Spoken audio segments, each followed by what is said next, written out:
Time once again for another episode of the dvm360. Give us 5 minutes and we'll update you with the veterinary news, medicine, and business information you need to know right now. I'm Dan Verdon. In this edition of the 5, we report on Las Vegas's gamble to tackle pet overpopulation. We learn what dog breeds are hurt most by secondhand smoke. We hear from UC Davis elephant researchers and see footage of an Asian pachyderm demonstrating tool use. And we find out how Busch Gardens recently helped Floridians unload their exotic pets. Now the news. In Las Vegas, pet owners will have to spay or pay. A new city law requires spays and neuters for all cats and dogs older than 4 months of age. After April 2010, violators will face misdemeanor charges and fines ranging from $250 to $1,000. Officials are requiring pet stores to supply contact information for new puppy and kitten owners to help achieve full compliance. Animals used for breeding and those medically unfit to undergo the surgery are exempt. We all know the dangers of secondhand smoke, but a study from Colorado State University suggests that certain dog breeds are more susceptible to contracting lung cancer from the carcinogen. Dr. John Reif, professor at CSU's Veterinary College, reports that short-nosed breeds like pugs and pit bulls were twice as likely to contract lung cancer, while longer-nosed breeds like collies and German shepherds were far more susceptible to nasal cancers. Cocker spaniels, boxers, and retrievers were more prone to lymphoma. The husband and wife team, Lynette and Benjamin Hart, has spent years studying elephants' behavior and mental abilities. Recently, the pair of UC Davis researchers shared with us the surprising moment that started them on a career of pachyderm research.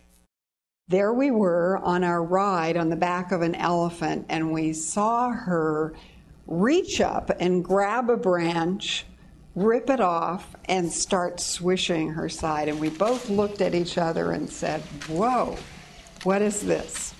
I was interested in how animals control parasites in flies, as you know, kind of a medical thing. And here they were controlling flies by using the branch as a fly switch.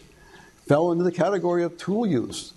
And elephants are very prominent about it. As a matter of fact, one elephant we saw carried that branch around, saved the branch from one episode to another, even when it was sitting down, having the saddle taken off and put back on. It kept this branch because it was a nice fly switch.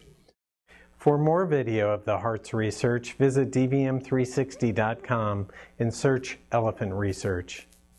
Amnesty Day at Busch Gardens in Tampa Bay, Florida doesn't bring out criminals. Well, not many anyway.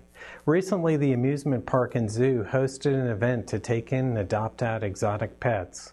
Some owners lacked permits. Some brought illegal species. One even had an alligator.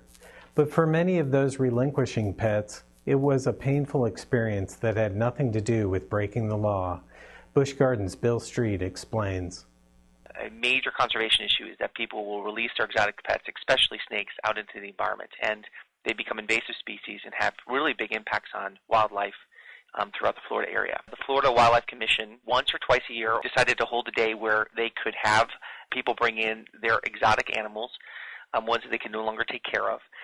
Their goal is to say, if you have these animals, you can no longer take care of them, bring them into a location. We will provide you amnesty, so if you're not licensed to have them, you won't get in trouble. But what we will commit to doing is relocating them to homes and people that we know are registered and can take care of these animals. The intent here is just to make sure these animals don't end up out in nature and don't get discarded improperly. It's not to, write a bunch of fines. I think that when you see or hear about this amnesty, you think people are out there and they don't care about the animals, and that's very much not true. We had a lot of tears that day because people really, they're part of their families, and what they just didn't realize when they got into it was the extent of care that they were going to need to provide. That's all for this edition of The 5. If you've enjoyed this broadcast or have suggestions for future shows, please send your thoughts to dvm360@advancedstar.com. And for the latest news, medicine, and business information, be sure to visit dvm360.com every day. Do you need a drink? No. Do I look like I do? Well, no.